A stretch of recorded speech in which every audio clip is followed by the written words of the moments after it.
Hai, hello, salam sejahtera Malaysia. Selamat datang ke channel Fels Lifestyle.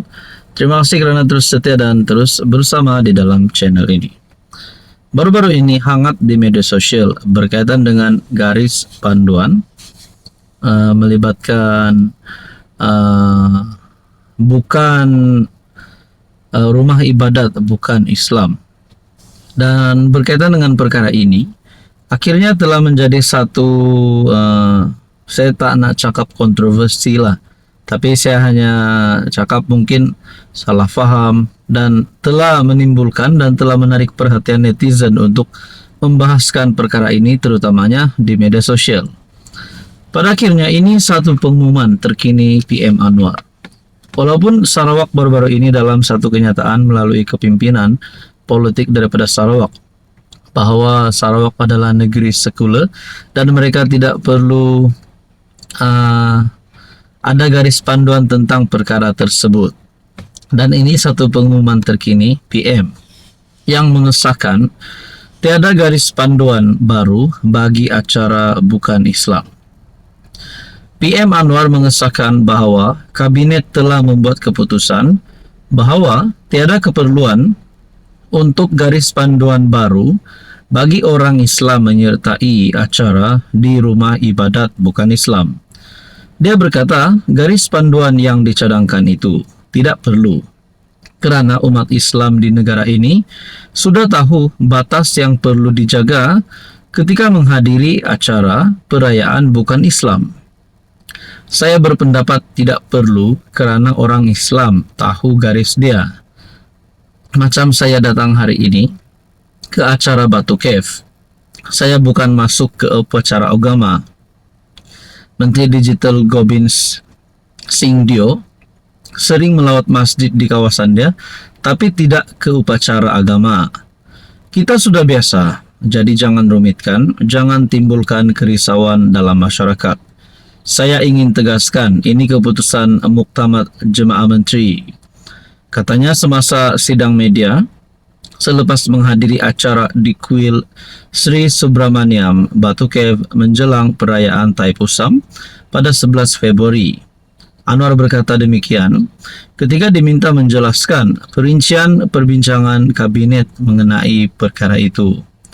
Kabinet memutuskan Kemajuan Islam Malaysia JAKIM boleh memberi nasihat kepada orang Islam berkaitan keperluan menjaga akidah dalam acara bukan Islam di rumah ibadat mereka. Dalam satu kenyataan bersama oleh Menteri Jabatan Perdana Menteri, Hal Ehwal Agama, Naim Mokhtar dan Menteri Perpaduan, Aaron Ago Dagang berkata, nasihat tersebut tidak bersifat dasar. Nah, inilah pengumuman Perdana Menteri yang kita nantikan. Anda rasa ini satu keputusan hebat Anwar ataupun satu keputusan yang mungkin tidak popular? Tapi bagi saya sebagai rakyat Malaysia, ini satu keputusan terbaik yang Anwar lakukan. Bagaimana pula dengan Anda? Adakah keputusan ini pasti akan membawa kepada satu lagi kemenangan kepada Anwar pada masa akan datang? Apa komen Anda? Hai, hello, salam sejahtera Malaysia. Selamat datang ke channel Fels Lifestyle. Untuk Anda puan yang saya amat hormati, terima kasih kerana terus setia dan terus bersama di dalam channel ini. Setelah rakyat Sabah dikejutkan berkaitan isu skandal rasuah di Sabah, bahkan seluruh Malaysia dikejutkan berkaitan dengan skandal rasuah berjemaah yang melibatkan beberapa adun. Dan di dalam kes dan isu ini juga, kepimpinan tertinggi Kerajaan Negeri Sabah, beberapa nama di dalam Kerajaan Negeri Sabah termasuk Ketua Menteri juga disebut.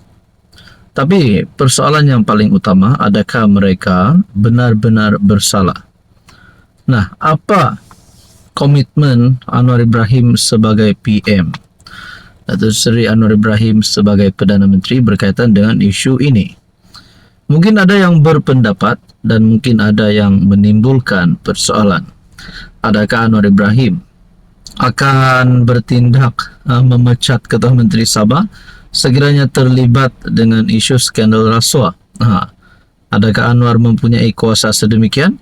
Ataupun mungkin Anwar sebagai PM akan menggesa Haji letak jawatan sekiranya benar Ketua Menteri Sabah terlibat dengan skandal ini.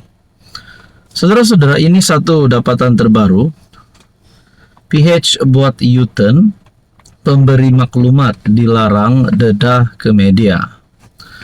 Manifesto Pakatan Harapan semasa pilihan raya umum lalu menjanjikan pindaan terhadap Akta Perlindungan Pemberi Maklumat bagi membolehkan pendedahan dibuat terus kepada media. Namun PM Anwar kini mempertahankan peruntukan sedia ada yang membatalkan perlindungan jika pemberi maklumat menghubungi media terlebih dahulu. Menteri Undang-Undang Azalina Othman Said turut mengesahkan kerajaan tidak bercadang untuk meminda peruntukan tersebut. Anwar mempertahankan peruntukan kontroversi di bawah Akta Perlindungan Pemberi Maklumat 2010 yang menetapkan pemberi maklumat akan kehilangan perlindungan jika mereka terlebih dahulu menghubungi media sebelum melaporkan salah laku kepada pihak berkuasa. Nah, berkaitan dengan ini, saudara-saudara yang saya amat hormati, ada satu tulisan daripada Syabuddin Husin yang menyebut berkaitan dengan isu ini. Menurut satu tulisan ini berkata, pemberi maklumat isu rasuah Adun Sabah sedia untuk ditangkap. Usahawan yang mendedahkan dakwaan skandal rasuah Sabah memfailkan laporan polis balas terhadap Adun membakut Muhammad Arifin Arif dengan menyatakan bahwa tawaran telah dibuat untuk menyelesaikan perkara tersebut. Dalam laporan itu, yang salinannya diberikan kepada Malaysia kini, pemberi maklumat berkata bahwa dia sanggup ditangkap dan didakwa jika siasatan membuktikannya tuduhannya adalah palsu. Justru kata usahawan itu, Arifin, yang merupakan menantu yang di Pertuan Negeri Sabah Musa Aman, harus diheret ke mahkamah jika terbukti bahwa dia membuat laporan polis palsu. Dalam laporan itu yang saya nak highlight di sini, salinannya diberikan kepada Malaysia kini. Pemberi maklumat berkata, dia sanggup ditangkap dan didakwa jika siasatan membuktikan tuduhannya adalah palsu. Akhirnya ini adalah satu keputusan terkini berkaitan skandal rasuah di Sabah. Apa komen Anda? Hai, hello, salam sejahtera Malaysia. Selamat datang ke channel Fels Lifestyle. Terima kasih kerana terus setia dan terus bersama di dalam channel ini. Saudara-saudara, saya mendapat satu tulisan. Berkata, satu lagi janji pilihan raya dimungkiri. Adakah ini melibatkan kepimpinan Pakatan Harapan? Melibatkan kepimpinan Kerajaan Perpaduan? Manifesto PH semasa pilihan raya umum lalu menjanjikan pindaan terhadap Akta Perlindungan Pemberi Maklumat bagi membolehkan pendedahan dibuat terus kepada media. Namun PM Anwar Ibrahim kini mempertahankan peruntukan sedia ada yang membatalkan perlindungan jika pemberi maklumat menghubungi media terlebih dahulu. Nah, melalui tulisan daripada Syabuddin Husin bertarikh 7 Februari, satu lagi janji pilihan raya dimungkiri. Adakah ini akan menjadi penyebab kepada kejatuhan kerajaan, menyebabkan kepada kejatuhan PH ataupun kejatuhan Anwar Ibrahim sendiri? Nah, ini menjadi persoalannya.